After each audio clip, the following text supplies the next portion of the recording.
अयोध्या ग्राम पंचायत में बडोर नदी की पुलिया पर सड़क निर्माण कार्य को लेकर लोगों का गुस्सा फूटा और महिला और पुरुषों ने नारेबाजी कर सार्वजनिक विभाग के खिलाफ जमकर नारेबाजी और प्रदर्शन किया। तस्वीरें भी उदयपुर की उसी वक्त की है जब ये विरोध प्रदर्शन किया गया था। करीब 30 गांव के लोग बारिश के समय में गांव में फंस जाते हैं। नदी के तेज बहाव की वजह से लोगों को सामुदायिक स्वास्थ्य केंद्र और जरूरी कार्य के लिए कई घंटों तक इंतजार करना पड़ता है। बताया भी जा रहा कि पूर्व मुख्यमंत्री भरोत सिंह शेखावत के समय इस पुल का निर्माण हुआ था, जिसके बाद कई सरकारें आई और गई, लेकिन लोग आज भी अपनी समस्या को लेकर प्रदर्शन करने के लिए मजबूर हैं।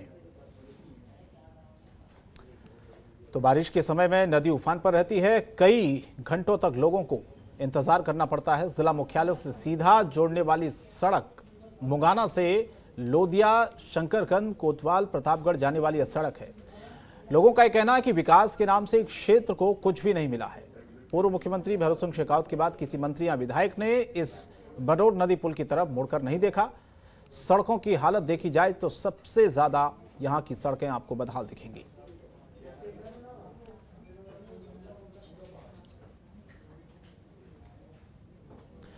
और भारतीय जनता पार्टी कार्यकर्ताओं ने किसान मोर्चा जिला अध्यक्ष राजकुमार यादव समेत कई नेताओं के नेतृत्व में उपखंड अधिकारी खेमाराम यादव को मुख्यमंत्री के नाम ज्ञापन सौंपा है। ज्ञापन में बताया गया कि संपूर्ण प्रदेश में पटवारी हड़ताल पर हैं, जिससे किसानों, विद्यार्थी, आम लोगों को समस्याओं का सामना करना पड़ रहा है।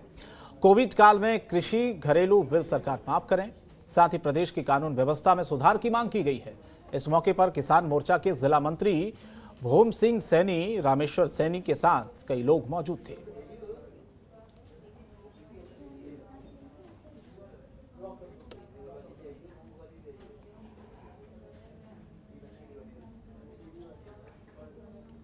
और श्रीगंगानगर के सूरतगढ़ में कल दोपहर तेज तूफान में जनजीवन अस्त व्यस्त हो गया।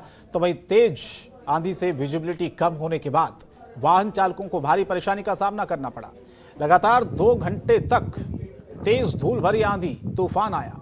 सूरतगढ़ क्षेत्र के भोजेवाला, सोमासर, ठेठार के आसपास के गांव और खेतों में खड़ी जो फसलें थी उनके पत्ते बुरी तरह से झुलस गए। किसानों को इससे काफी नुकसान भी हुआ है।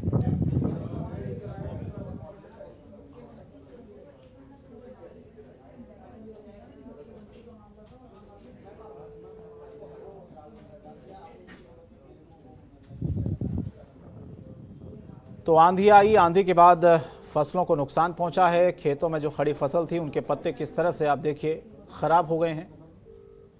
किसान इससे काफी परेशान हैं।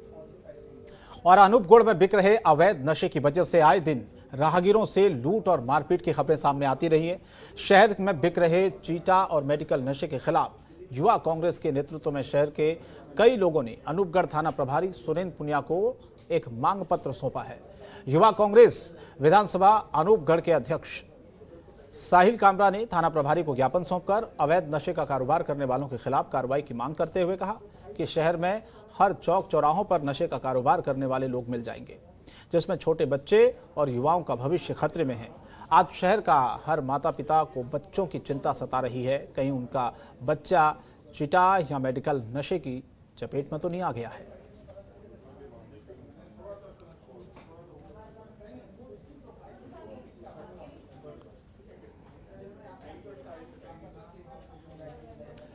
मणप्पुरम गोल्ड लोन दफ्तर में लूट मामले में चूरू एसपी नारायण टोकस ने प्रेस कॉन्फ्रेंस कर इस मामले का खुलासा किया है। खुलासे में एसपी ने बताया है कि घटना को अंजाम देने वाला मुख्य सरगना एनएसजी का बर्खास्त कमांडो रणजीत सिंह था, जिसने लूट की साजिश रची, जो अभी फरार चल रहा है। इस मामले में पुलिस ने पंजाब के मोहाली निवासी हनीश ठाकुर और यूपी निवासी शादाब को गिरफ्तार कर लिया है। पुलिस ने आरोपियों से लूटे गए 25 किलो सोना और 6 लाख नगद भी बरामद कर लिया है। पुलिस आरोपियों से पूछताछ कर रही है। फरार आरोपी कमांडो रणजीत सिंह और अमजद की तलाश में जुटी हुई है। पुलिस गिरफ्तार दोनों आरोपियों को देर रात हरियाणा से चूरू लेकर पहुंची। पुलिस ने गिरफ्त दोनों आरोपियों से गोल्ड और कैश के साथ साथ वारदात में इस्तेमाल की गई 4 पिस्टल और चाकू भी बरामद की ली है। बताया जा रहा है कि वारदात के 3 घंटे बाद ही पुलिस ने हिसार के पास से सिरसला चौक से इन्हें धर दबोचा था। गिरफ्तार आरोपियों पर कई आपराधिक मामले पहले से दर्ज बताए जा रहे हैं। अब इनसे पूछताछ होगी और इसके बाद कई और खुलासे होने की उम्मीद है।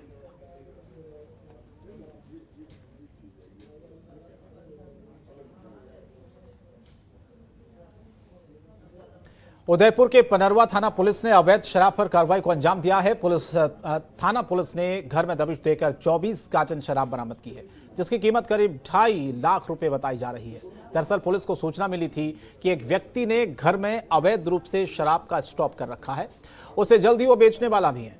ऐसे में थाना पुलिस ने माल को जब्त कर लिया और इस पूरे मामले पर कार्रवाई शुरू कर दी है।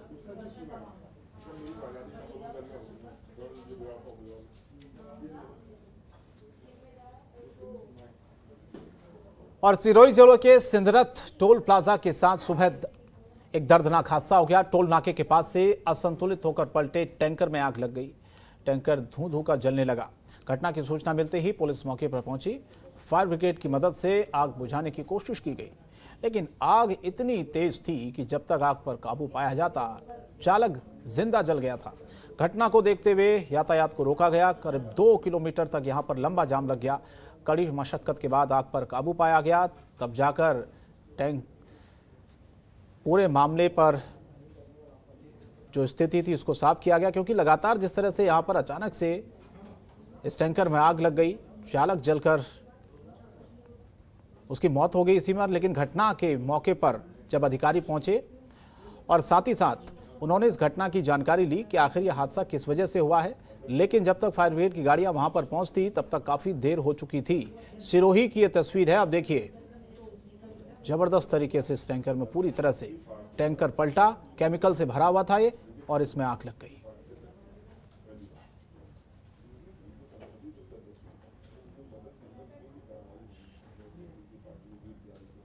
और जैन तीरापंथ धर्म संघ के आचार्य श्री महाश्रमण जी की शिष्या करुणाश्री का बीती रात देवलोक गमन हो गया। शासन गौरव साध्वी श्री राजीमती जी के सानिध्य में साध्वी नोखा में काफ़ी लंबे समय से वर्षावान कर रही थी। जैन श्वेतांबर तेरापंथ सभा अध्यक्ष हनुमान मल ललावनी ने बताया कि वयोवृद्ध साध्वी पिछले काफ़ी समय से बीमार चल रही थी। उनको इलाज के लिए 7 दिन जयपुर भी भेजा गया था। साध्वी श्री का पार्थिव शरीर अंतिम दर्शन के लिए तेरापंथ भवन में रखा, जहां से भिक्षु वाटिका शमशान वैकुंठी में उनका अंतिम संस्कार किया गया।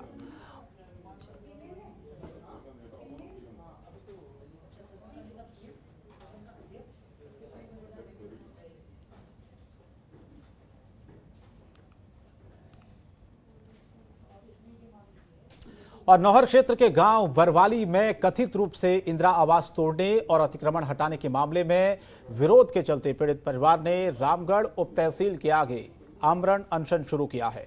रामवीर सिंह, उनकी पत्नी और मुंशी राम धानक लगातार 2 दिनों से आमरण अनशन पर बैठे हुए हैं। आमरण अनशन पर बैठे 2 जनों को 85 वर्ष से ऊपर की इनकी उम्र बताई जा रही है, लेकिन रविवार को उनके स्वास्थ्य में गिरावट देखी गई। डॉक्टरों ने मौके पर उनका चिकित्सकीय परीक्षण किया। इस मामले को लेकर जिला कलेक्टर ने अधिकारियों की टीम को गठित किया।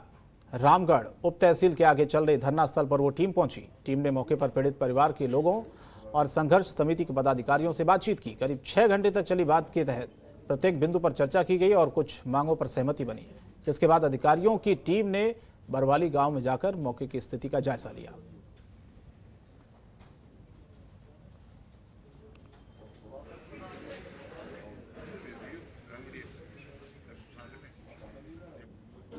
आप लोग राजस्थान में आज के लिए इतना ही, लेकिन थोड़ी देर में 5:58 पर देखिए बड़ी बहस मेरे सहयोगी साहिल धुलिया के साथ। नमस्कार।